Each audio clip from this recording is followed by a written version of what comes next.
Hizb ut তাওহীদ এটা কোনো তাওহীদবাদী দল নয়, এটা হলো কুফরবাদী দল। এরা স্বাধীনতার দুশমন, এরা ইসলামের দুশমন, এটা রাষ্ট্রের জন্য ক্ষতিকর। যারা এই মতবাদে বিশ্বাসী হবে তারা কাফের, তারা কাফের। আর ওই হিজবুত তাওহীদ বলছে উলামায়ে কেরামের কথা শোনা যাবে না। আর আল্লাহ বলে কি, ইন্নামা ইয়াখশাল্লাহা মিন ইবাদিহিল উলামা। আল্লাহ বলেন আল্লাহকে যদি কেউ ভয় করে প্রকৃতপক্ষে উলামায়ে কেরাম করে। রাসূলুল্লাহ বলছেন উলামায়ে কেরাম হলো আল উলামা হুম আতিবাউন নাস, শরীয়তের ডাক্তার হচ্ছে উলামায়ে কেরাম। আর হিজবুত তাওহীদ বলছে কি, যে যত ধর্ম আছে দুনিয়াতে সব ধর্ম সত্য। তাদের বিরুদ্ধে আমার আল্লাহর ঘোষণা 1400 বছর আগে আল্লাহ বলছেন, ওমাই ইয়াবতাগি গায়রাল ইসলামি দীনান ফালাই ইউকবাল মিন। ইসলাম ধর্ম ছাড়া মুহাম্মদ আরবি সাল্লাল্লাহু আলাইহি ওয়াসাল্লাম দুনিয়াতে আগমনের পরে আর সব ধর্ম, যত ধর্ম আছে, কোন ধর্মের আমল করলে করতে পারে, কিন্তু এই আমল কবুল হবে না। ইন্নাদ দীনা ইনদাল্লাহিল ইসলাম। Islam is the complete code of life. Islam হচ্ছে একমাত্র পূর্ণাঙ্গ জীবন ব্যবস্থা। আর এরা বলছে কি, এই ফেনীতে, বাংলাদেশের সব ম্যাক্সিমাম আলেম ফেনীতে, বড় বড় আলেমগুলি ফেনীতে, আর এই ফেনীতে এই সমস্ত বাটফারগুলির শিকড়, এটা মেনে নেওয়া যায় না। হিজবুত তাওহীদ এরা বলে বর্তমান সময় ইসলাম বিকৃত হয়ে গেছে। আর রাসূলুল্লাহ সাল্লাল্লাহু আলাইহি ওয়াসাল্লাম বলেন, লা তাজালু তায়ফাতুম মিন উম্মতি আলাল হক। আমার উম্মতের মধ্যে একটা দল সর্বদা হকের উপর প্রতিষ্ঠিত থাকবে। তাহলে তাদের কথা রাসূলুল্লাহর কথার সাথে সাংঘর্ষিক। কার কথা সত্য, রাসূলের কথা না হিজবুত তাওহীদের? রাসূলুল্লাহ সাল্লাল্লাহু আলাইহি ওয়াসাল্লামের কথা। রাসূলুল্লাহ সাল্লাল্লাহু আলাইহি ওয়াসাল্লামের কথা যদি কারোর সাথে সাংঘর্ষিক হয়ে যায়, সে কি মুসলিম না কাফের? আজকে একটু কথা বলতে হবে, সে কি মুসলিম না কাফের? কাফের বিরুদ্ধে মুসলিমদের দেশে বাস করে কাফেররা তাদের কার্যক্রম চালিয়ে যাবে, এটা কি কোনো মুসলিম মেনে নিতে পারে? টাঙ্গাইলে বাড়ি। কোথায় বাড়ি? টাঙ্গাইলে। 1925 সালে জন্ম।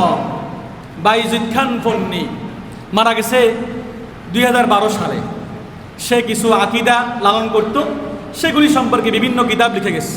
এখন আরেকটা বাটপার আছে, তার নাম হলো সেলিম। সে এটাকে বাস্তবায়ন করার জন্য চেষ্টা করে। এটাকে এস্টাবলিশ করতে করতে বর্তমান সময় এমন একটা আকার ধারণ করছে, 5 লক্ষের অধিক মুসলিম তাদের অনুসারী হয়ে গেছে। নাউযুবিল্লাহি মিন যালিক। তাদের তৃতীয় মতবাদ, অধিকাংশ মুসলিম কাফের। কথা কি সত্য? মুসলিম কাফের হইতে পারে? মুসলিম কাফের হইতে পারে? কাফের হলে তো সে কাফের। কিন্তু তার এই কথাটাও শরীয়তের সাথে সাংঘর্ষিক।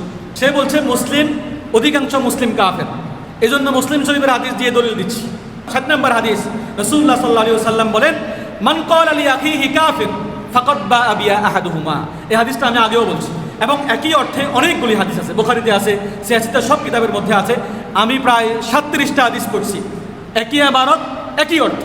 কথা একটু এদিক সেদিক হতে পারে, বেশি আছে কোনো হাদিসে, কিছু আছে হাদিসে কম আছে। একজন মুসলিম আরেকজন মুসলিমকে উইদাউট এনি কজ, কোনো পারপাস ছাড়া, কোনো কারণ ছাড়া, উপযুক্ত কারণ ছাড়া যদি কাফের বলে, দুজনের একজন কাফের হয়ে যাবে। হয়তো যে বলছে সে কাফের, আর না হয় যাকে বলছে সে কাফের। এখন যাকে বলছে সে যদি কাফের না হয়, যে বলছে সে নিশ্চিত কাফের। অনুরূপভাবে হিজবুত তাওহীদ যখন বলল বর্তমান সময়ে অধিকাংশ মুসলিম কাফের, এই কথাটা সত্য না মিথ্যা? মিথ্যা। তো আমি বললাম কি, মুসলিম শরীফের 60 নম্বর হাদিসের মধ্যে রাসূলুল্লাহ সাল্লাল্লাহু আলাইহি ওয়াসাল্লাম বলেছেন, মান ক্বালা লি আখিহি কাফির ফাকাদ বাআ বিয়া আহাদুহুমা। যেই ব্যক্তি কোনো মুসলিম ভাইকে কাফের বলে বিনা কারণে, সেই ব্যক্তি হয়তো নিজে কাফের হয়ে যায়, আর না হয় যাকে কাফের বলছে সেই কাফের। যেহেতু আমাদের গবেষণা বলছে অধিকাংশ মুসলিম কাফের নয়, তাহলে যে কাফের বলছে সে কাফের। তাহলে 3টি মতবাদের মাধ্যমে প্রমাণিত তারা কাফের। নামাজ, রোজা, হজ, যাকাত এগুলি মূল ইবাদত নয়, এটা তাদের থিওরি। এটা মিথ্যা না সত্য? কথা জোরে বলতে হবে, এটা মিথ্যা না সত্য? আল্লাহ বলছেন, ওমা উমিরু ইল্লা লিয়াবুদুল্লাহ। আল্লাহ তাআলা বলেন, আল্লাহ নিজে আদেশ করেছেন কিসের জন্য? আল্লাহর ইবাদত করার জন্য।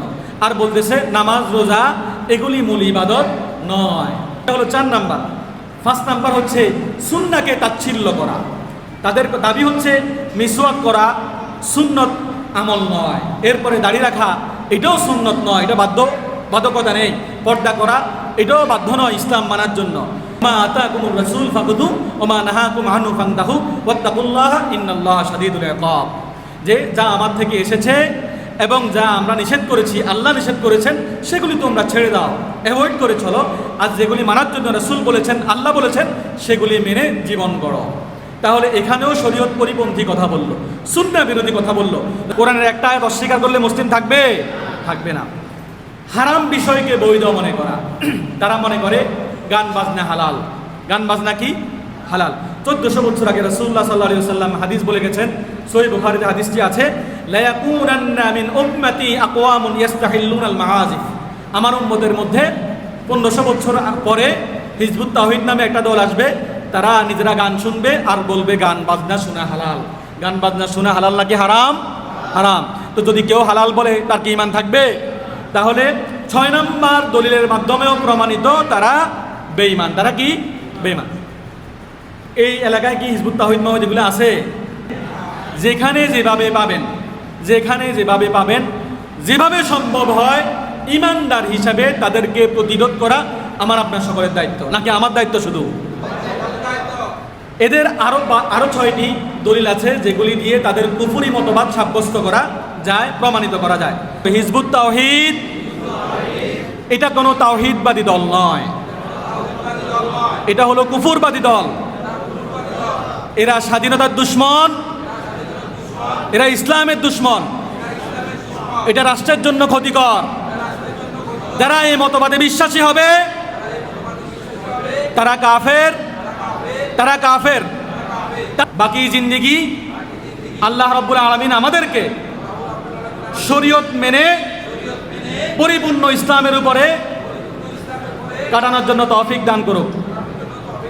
সকলে বলেন আমিন। আমারও রিকোয়েস্ট করে বলছি, অনুরোধ করে বলছি, হিজবুত তাওহীদ এটা ফেনীর বদনাম করছে, সোনাগাজীর বদনাম হচ্ছে, নবাবপুরের বদনাম হচ্ছে। আমি ফেনীর মানুষ নই, আমি সোনাগাজীর মানুষ নই, যদিও জন্ম আমার সোনাগাজীতে।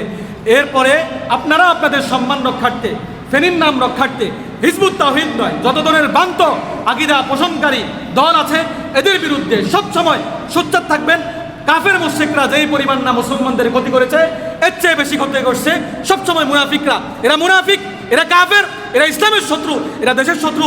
এদের বিরুদ্ধে আমরা সবাই একসাথে প্রতিরোধ করতে হবে। ইনশাআল্লাহ আমরা সবাই প্রস্তুত আছি তো? ইনশাআল্লাহ।